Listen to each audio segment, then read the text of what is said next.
afternoon and maayong hapon in nature for a better future.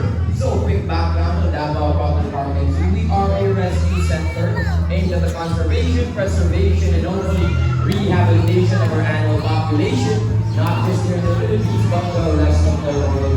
Jack, come here. There we go, Jack. There we go, ladies and gentlemen,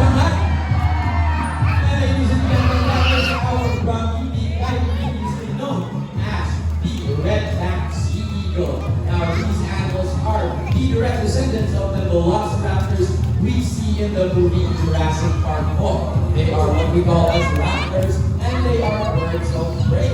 So, these animals have what we call kleptoparasitism. Kleptoparasitism is when an animal steals food from another animal. So we're going to need one very lucky volunteer for this next part. Oh, preferably matangkad and payat para walang poste. Isa man. Preferably matangkad and payat para walang poste. Ito ang siguruan. We'll perfect tangkad, payat, walang poste. So sir, come on, get fly. Steady lang, sir. There we go. Ready to post it on? Perfect. Alright. Jack. And there we go, ladies and gentlemen. That is Jack stealing the food from Booyah over there. Thank you so much. We are signing as well. And as you can see, folks, they need their protections on their hands as raptors have very long and sharp talons. Jack.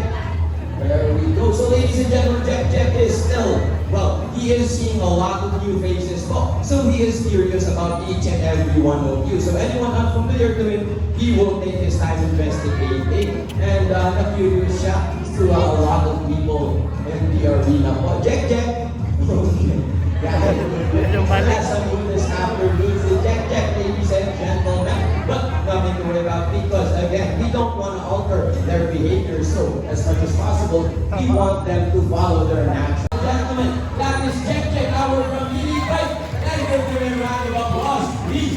Thank you so much for that. Unfortunately, I'm so sorry. Elements are way too big for our arenas. So come back next time after we've renovated. Okay? But nothing to worry about because our next animal master is just as impressive and just as beautiful naman po. So ladies and gentlemen, please help me welcome the alarm clock of the rainforest, the cutout, the Philippine Great Hornbill, si Mr. Bill. There we go, ladies and gentlemen. That is Mr. Bill. And it looks like we also have JJ. Come to me, Michael. There we go. Now, they have their name from their impressive hornbill or tuka, which is about 30% of their bodies. And if you can zoom in with your cameras, you're gonna see that they have very long and beautiful eyelashes. So JJ. Okay. Now, ladies and gentlemen, hornbills practice what we call monogamousness, or these animals are what we call monogamous animals. Monogamy meaning, once they find a partner, they will stay with them forever. So, exactly. Sakit sa'yo walay na-apply pa niya, mas guwapo ka kinabuhi ang hanggang sa inyo. Saka mo na ito na. But as a way of showing how Mr. Bill and JJ finds the perfect partner, I need everyone in the crowd to shout fly as loud as you can. Okay, so let's go for a trial run first. 1, 2, 3! Perfect. So on my right side, the energy. On my left side, kulang pa. We have coffee dispensers at the back if you need a bit of energy, okay? So let's see it one more time, please. 1, 2, 3! Perfect. So I need that same level of energy and sabay-sabay. Mr. Bill, JJ, ready? Audience, 1, 2, 3! And there we go, ladies and gentlemen. That is the acrobatic skills of Mr. Bill and JJ. JJ, come back. There we go. You don't have to be scared. JJ is an amazing flyer. Perfect. Now, ladies and gentlemen, this is their natural behavior. Out in the wild, in order to impress the most females, they will need to catch the most fruits or the most insects. So let's see in action one more time. We might be excited. JJ, Mr. Bill.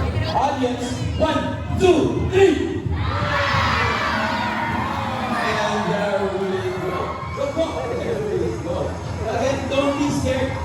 JJ is on the go. Perfect. Now everyone, give both of them a round of applause, please. Thank you so much, JJ and Miss Marga. And as you can see, ladies and gentlemen, that is Barak, our blue and gold macaque, with the scientific name of Ara Ararauna, meaning genius. Why are they called geniuses? They have the mental capacity of a 4-year-old child po. Excuse me ma'am, let's turn off our flash na po.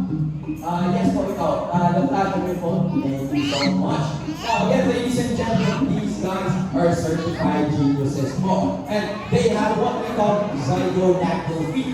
Zygodactyl meaning two in the front, two in the back, making them capable of grabbing items po. So as a way of showing off Barak's impressive feet, behind the table we have a kadang-kadang, a traditional Filipino footwear. And let's see those feet in action Barak. And there we go, that is the zygodactyl feet in action po.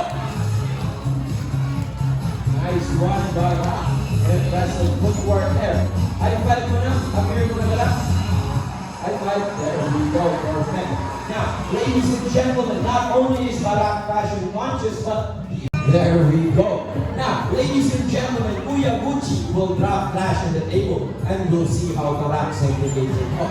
So Barak, ready? Kuya Gucci, ready? Taga. And ladies and gentlemen, let's see what Barak looks like. It looks like a leaf which is gonna go to the bottom of the grade. Very good. Up next is, it looks like another leaf or now which is obviously gonna go to the bottom of the grade as well. Next up are two pieces of plastic. So the first plastic is obviously going to go to the non-biodegradable bin. Very good. One more piece of trash, Barak, to get our table feet. One more. And there we go. Ladies and gentlemen, give Barak a round of applause. And hopefully everyone will learn a valuable lesson as well. Oh, thank you so much for that, Barak. Now, Barak, may goodbye to everyone. Bye. So you guys got anything wants to say in the show po. Thank you so much, Barak. Everyone, give up to them a round of applause, please. Ladies and gentlemen, that is Jumbo po. So let me tell you this right now. Unfortunately, 70% of our air pollution comes from our transportation. So our cars, our motorcycles, our buses all contribute to global warming. Okay, so ladies and gentlemen, face of a cat, the body of a bear, and the very impressive tail, much like a monkey. That tail can act as a fifth limb, meaning it is prehensile in nature po. And Teddy, using only his tail, is Teddy. Let's see it. And Teddy. And there we go, ladies and gentlemen. Using only his tail, Teddy is capable of Teddy. Dramatic. Teddy. Alright, so ladies and gentlemen, again, we are working with wild animals. So, there we go once more. Let's go. There we go, ladies and gentlemen, using his tail. Teddy is capable of hanging from branches po. Very good as well po. Because much like bears, Uno is capable of Uno up. There we go, up. There we go, ladies and gentlemen. Using his hind legs, Uno is capable of standing up, using his tail to balance himself as well. Very good, Uno. So, Kuya Jima, sige na pakahon mo. What are you feeding Uno? Saging or bananas, which are fruits po. So, it looks like Teddy's gonna go back na po. So, let's see if the audience were listening to their grade 6 classes po. So, first question. The question is, what do we call the animal that only eats fruits or prutas lang kinakain? Herbivore is very close, but we need a specific answer po. So let's go with something easier muna. What do we call the animal that eats meat or carne? Carnivore, tama, very good. Second question, what do we call the animal that eats herbs and grasses? Herbivore, tama. Third question, what do we call the animal that eats meat as well as grasses? Omnivores, much like us humans. In nature for a better future. So, quick background on Davao Cotton Park Zoo. We are a rescue center aimed at the conservation, preservation, and hopefully rehabilitation of our animal population, not just here in the Philippines, but the rest of the world as